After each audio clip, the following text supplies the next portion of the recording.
Há 2 rodadas do fim do campeonato, novidades na luta pela liderança do Brasileirão. O Corinthians precisava vencer hoje para se manter na ponta. O Corinthians foi a Salvador enfrentar o Vitória, que luta contra o rebaixamento. E quando o Danilo tabelou com o Ronaldo deu um passe espetacular. E o Danilo mandou a bola para a rede. Parecia que o Corinthians ia ter um domingo feliz na Bahia. Danilo, Corinthians 1-0. Só que pouco depois o Ronaldo se machucou e saiu. E mais um pouco depois pintou um pênalti pro Vitória. Olha a bola tocando na mão do Ralf. E quem bateu o pênalti? Subir, subir. Viáfara, o goleirão do Vitória, empatou a partida. O céu cair. E no segundo tempo, o Vitória poderia ter virado. O Júlio César salvou o Timão no chute cara a cara do Adailton. E depois, olha aí, que foi pênalti, foi. Igualzinho aquele a favor do Corinthians no jogo contra o Cruzeiro na semana passada. Mas o juiz Carlos Eugênio Simon não marcou. E se o Corinthians ainda teve chance de permanecer líder do campeonato, jogou pra cima. Vitória 1, Corinthians 1. Com o empate do Corinthians, o Fluminense assumiria a liderança se vencesse. O jogo era Fluminense e São Paulo. No campo, né? Porque na arquibancada era uma amizade só. Somos amigos, amigos do peito, amigos de uma vez. Que história é essa, rapaz? Os paulistas querendo que o São Paulo entregue o jogo? É difícil torcer contra o meu clube do coração, mas o Corinthians entregou ano passado. São Paulo hoje tem que entregar. Entrega! Entrega! Mas o Rogério Ceni não estava querendo entregar nada não, meu amigo. Como um gato, o homem fez cada defesa, o Fluminense na pressão, mas o Rogério Ceni fechando o gol, como um gato. Só que numa dessas defesas incríveis, evitando o gol com a ponta dos dedos, a bola foi para escanteio. E quando o escanteio foi cobrado, nem Rogério Ceni conseguiu impedir a cabeçada do Gum. Gum, Fluminense 1-0. Para felicidade dos torcedores tricolores. Não interessa se eles são do Rio de Janeiro, de São Paulo. Para ficar mais tranquilo, o Fluminense precisava de mais um gol. E no segundo tempo pintou a chance. Do Fred pro Deco. Do Deco para o Washington. Para fazer! Washington, artilheiro de tantos campeonatos. Vivendo um jejum de 13 partidas sem fazer gol.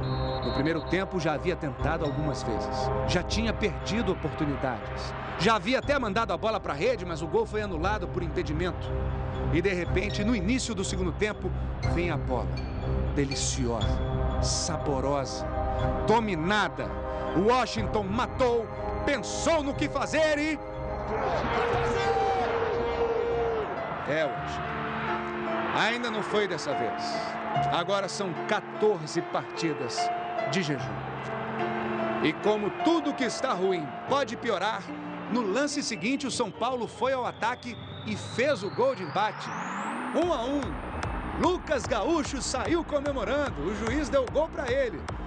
Mas cá entre nós, não conta para ninguém, mas o gol foi contra.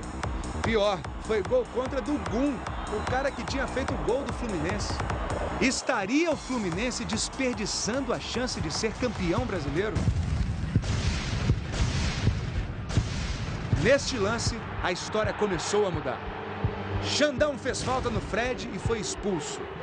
Pouco depois, Richarlison fez falta, xingou o juiz e também foi expulso.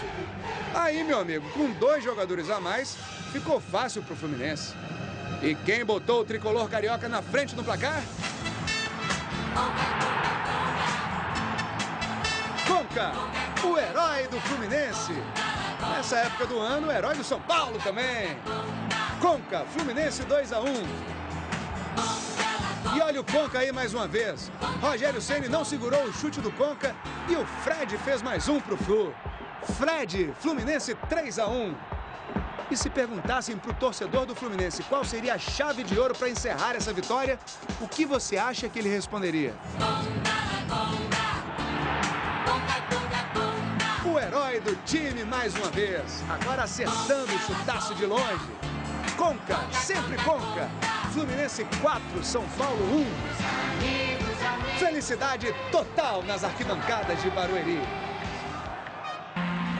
Com esses resultados, o Corinthians avançou só um pontinho. O Fluminense arrancou 3, chegou a 65 pontos, ultrapassou o Timão e reassumiu a liderança do campeonato. O Cruzeiro chegou aos 63 pontos e segue na cola. O Cruzeiro ganhou seus 3 pontos vencendo o Vasco. Um belo gol do Roger, um gol do Henrique, um gol do Ed Carlos. O Vasco fez um gol com o Renato Augusto. Cruzeiro 3, Vasco 1.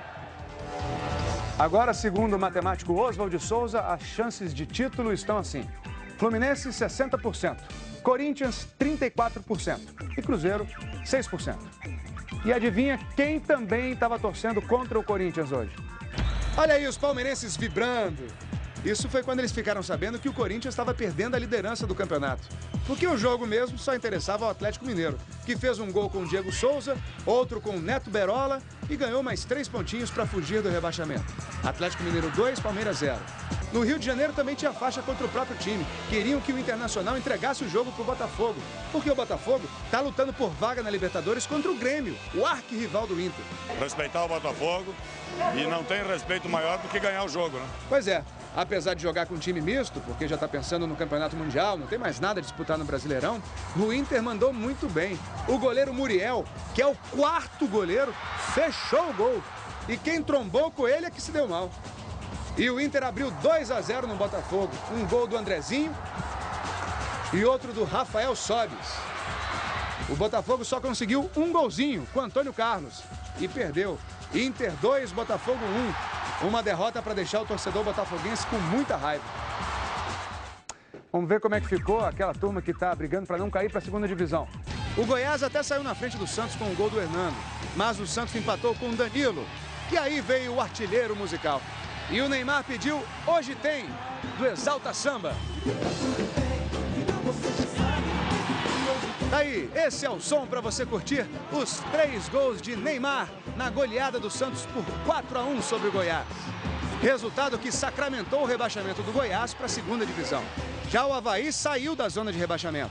Um gol do Eltinho, 2 do Jefferson e o Avaí venceu o Atlético Goianiense por 3-0. Agora, segundo o matemático Oswald de Souza, o risco de rebaixamento está da seguinte forma. Guarani, 98%, Vitória, 35%, Avaí, 33%, Atlético Goianiense, 31%, Atlético Mineiro, 2% e Flamengo, 1%.